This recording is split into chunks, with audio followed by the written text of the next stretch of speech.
Starting a HMO property side hustle requires time. What if you don't have that time? Do you just give up at the first hurdle? How can you start your HMO property side hustle while working a day job? Who can you partner up with? And what do you need to focus on first?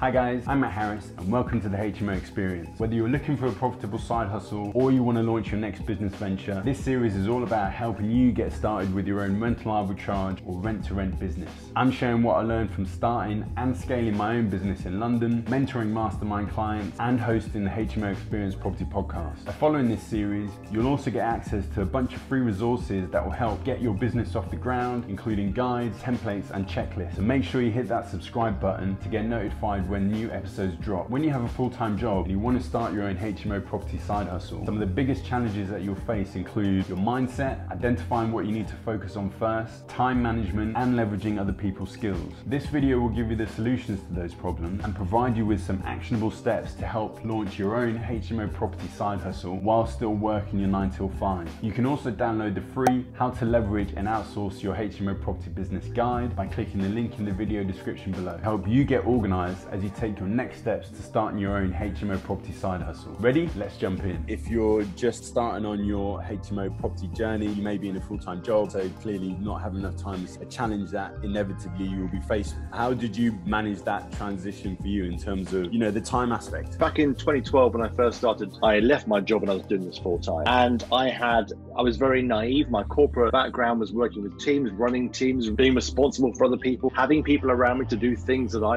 A, didn't want to do, or B, wasn't very good at. My naivety of never ever working for myself beforehand or being self-employed before meant that I thought, well, this is going to be a breeze. I'm relatively, I think I'm okay. I've got a brain cell in my head. I should be able to do this stuff. And I hated it. It wasn't because I couldn't do it. It was because I hated trying to do everything by myself. I went from one extreme to the other. In corporate life, I had no time because I was working long hours and I was also commuting 3 hours a day. And I was busy and I was stressed and I was on a treadmill. But when I became a full-time property investor, I had all the time in the world. And I was so poor at being honest with myself to go, what have I got to do every single day? In what order? What's the priority? I was just rubbish at managing this newfound time I had, let alone learning new strategies in property as I was doing at the time. How was it for you? Because you've done something similar. Yeah, for me, it was okay. I've been running my cleaning business for sort of 7 or 8 years. And I when I started on this journey, I sort of made the decision, look, I'm going to carve out time throughout my week to kind of focus on doing this because that's what the change that I wanted to make. Once I've managed to allocate a little bit of time, then it was hard not to keep within those boundaries, right? Because once you get the ball rolling, I was like, actually, now I want to do this for a couple more days. And you're thinking, well, you've still got this other business that you need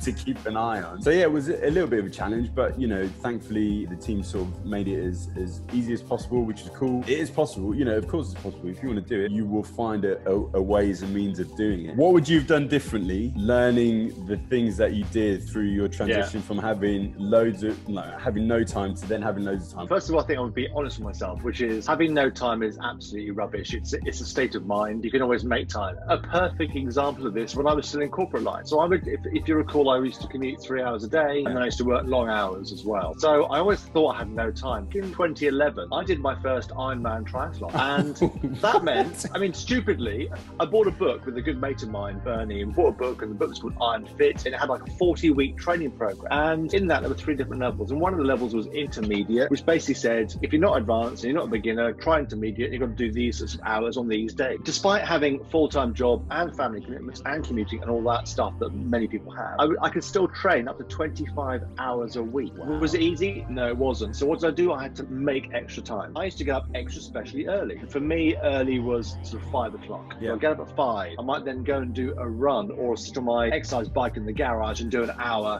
on the bike or a run in the dark. And then at lunchtime in my lunch break, there'd be a pool in the gym in Canary Wharf where I work, and I'd go and swim for half an hour. And then evenings, after putting the kids to bed or having dinner, I'd then go out again late at night. So quite often I'd be exercising 3 times a day at the peak. So this whole thing about not having time, in very rare examples, you're true, absolutely correct. But in most cases, we can always make time if we really want to. And I guess that's that's the first thing I'd say, Matt, is just being honest with yourself and think, can I really make time? Can I get up an hour earlier? Can I go to bed an hour later? If you want it badly enough and you're sick of where you are right now and you want to find another way of doing it, then you'll find a way. Yeah, getting up early is one, like cutting out Netflix, sacrificing the pub, doing all those sorts of things. I know if you have, family, obviously your commitment's a little bit different, but as you mentioned, put the kids to bed, there's time after that. You're going to be knackered, of course you are. But then it comes down to your motivation, like how much do you want. Yeah, I think you're right. And there are always going to be some cases where you physically can't carve out any more time. As you rightly say, Matt, it's about wanting it. And discipline, right? And I guess communicating sort of stuff to, when you have a family, you've got a partner, like those sorts of things, making sure that open and honest with them as well, to say, look, unfortunately, the date night that we used to have every week might only have to be once a month because I need to dedicate that time towards something else. If you have a schedule, I know you and I have discussed previously about sort of breaking up your day and making sure that, you allocate chunks to doing particular things, and that's the sort of approach you would need to take if you have very limited time, or if you're looking to carve out some more time for yourself. When I first started doing property full time, I was, very enthusiastic, had loads of time, wasn't very organised with my time. Thankfully, Matt, Steve and I started working together in 2013. I think because he realised how incompetent I was at some of those things like time management, he very kindly created the 90-day workbook, trying to focus my time and efforts. It was to benefit us and our business when we were setting up our rent to HMO business. But it was about condensing not only the goals you've got into smaller chunks, but also, as you rightly say, dividing up your time each week, but also your time in the day. So I think you're right. It's about finding the time to go and do this if you possibly can, but then working out what you need to do and then creating time that is almost sacrosanct, that you cannot move. Because in that way, then at least you're going to get somewhere, and you're going to get somewhere quicker. One of the books that we spoke about, the 12-week year, is all about that. I used to chunk up my time, I thought, fairly effectively, but after having read that book, I've got it down to a fine art. Chunking out the time is useful. If you really do genuinely just have a finite amount of time available, i.e. you can only dedicate 3 or 4 hours a week, what would you suggest in terms of focus? What would you suggest based on your experience, like people should kind of devote their energies to? Yeah, great question. I think the first thing I would do is make sure you've got the knowledge. So invest in your education, get the information, get the knowledge that you need to then start building. In this case, obviously we talk about HMOs, an HMO business, when you're doing rent to HMO, of course, buying. So get the knowledge, get the what and the how first, and you can do that easily. The second thing I would do is I'd also, again, coming back to being honest with yourself, think about what you are naturally good at or what you like doing, and then think about the things that you need to do in your HMO business that you're not necessarily good at or don't want to do or don't need to do. And then maybe focus your time and efforts, because I'm a big believer of getting in your flow. If you're enthusiastic about something, if you're doing something you genuinely love or enjoy doing versus struggling to get something you don't, you're going to get a lot further. And then potentially partnering up with somebody else or other people around you who can help fill those gaps. You work, as you mentioned, your cleaning business, you had a team of people around you and they all had specific tasks, and you were a lot better and more successful than trying to do it all yourself. Likewise, I was terrible by myself when I started, but then Steve and I started working together, and we'll come on. I identified things that I was good at, and I'm very good. I'm good with people, I'm good at strategy, I'm good at the direction, I'm good at the bigger picture, bringing people along. I'm not so good about the detail, about the specific operational steps, about the deal analysis. I can do all those things. I don't really like it. I'm not naturally good at it, and therefore I so drag my heels a bit on that. But I think it's all part and parcel of being a bit more honest with yourself, and then trying to find someone or some people who can help you with the bits you don't want to do or are not good at or don't have time for. It's about being more efficient with the use of the time you've got. There's a great book, I think called Flow, by Mihaly Csikszentmihalyi. You become much more productive and effective once you've found your rhythm. And there'll be certain times in the day when you'll be more effective at doing particular things than others. You're able to identify when you work at your best, and if you're able to allocate the time that you have for that particular time so that you can refine the task that you're doing and get the maximum impact out of it. So that's really good. I think the second point that you alluded to was if you genuinely have very limited or zero time, but you've kind of identified what your strengths are, what you bring to the table, then it's partnering with other people, working with other people who bring different respective skills to the table, which will help you, start or grow your business either way. Obviously had experience of that with working with Steve. How did all of that come about? Again, it wasn't perfect from day one. So for the first year of working together from 2013 with our rent to HMO business in Bedford, we were all being very nice and very, cordial, and let's try and do everything together, and we're each going to devote as much time and effort as each other on the same stuff. And we did that. And then, thankfully, I'm very much a case of I'm an optimistic, focused person, and Steve is much more forensic on some of the things that might not be working as well. I'm like, yeah, this is great, this is amazing. And Steve said to me after about, to be fair on him, after about 6 to 12 months of working together, we'd actually got a number of houses by that stage, the money was coming through, which is brilliant. And then Steve said, you know what, Jamie, why do you step away from this part of the business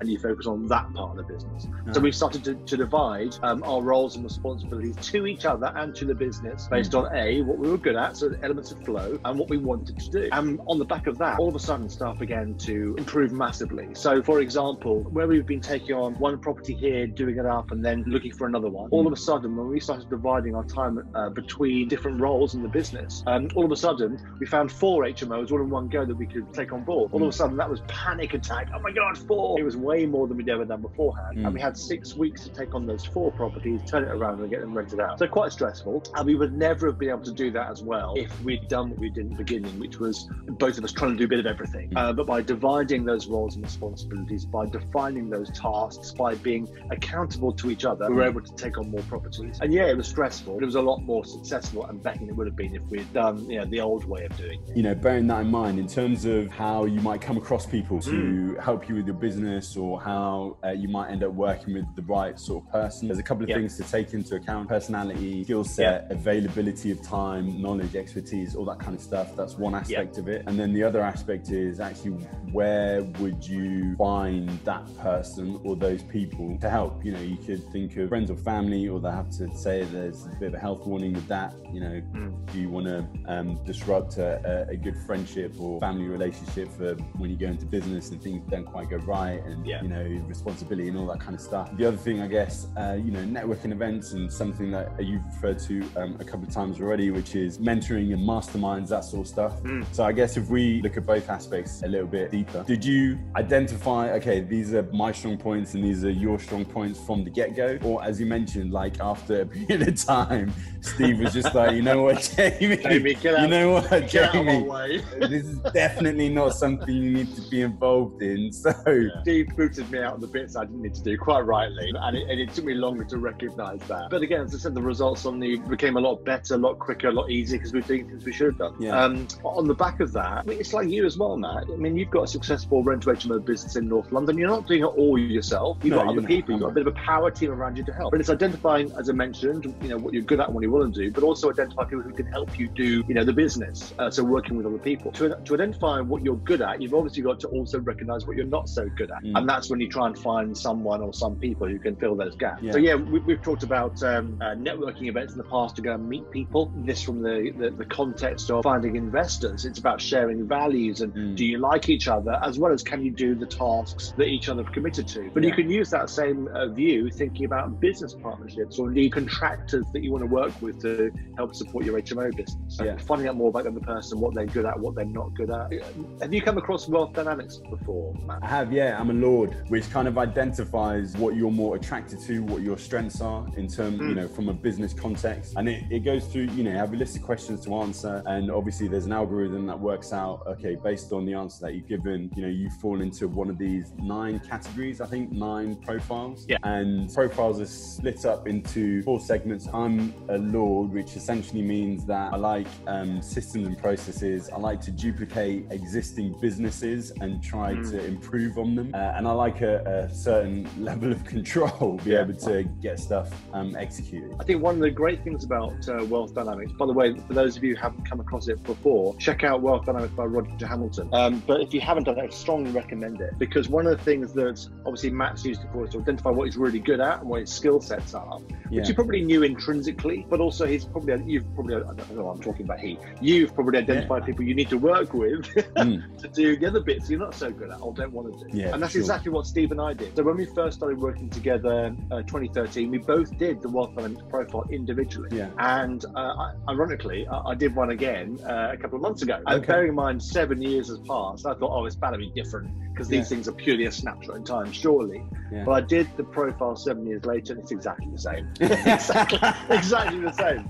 So I am, again, does reaffirm what you probably know about yourself already, but it also recommends tips on what to do. So you can maybe partner up with other people who've got different skill sets to build a bigger, stronger, more successful business. And coming back to your point about being in flow, if you focus on the things that you're good at, that the Wealth Dynamics profile helps to reinforce or maybe remind you of, then again, you're truly in flow. And if you work with partners or a partner that has different and opposing skill sets, as outlined by maybe Wealth Dynamics 2, then again, you get a lot more momentum, a lot more success. And I've definitely experienced that. So Steve's a bit like you. Steve's a lord, but he's also a lord mechanic, so he gets into some of the details, but he's also a bit more creative. I'm on the Wealth Dynamics profile, my primary profile is a supporter, and my secondary profiles are star and deal maker. So I like some of the deals, but I'm much more creative. I'm much more blaze energy, which is like, dealing with people, helping people, bringing people along, strategy, top line level thinking,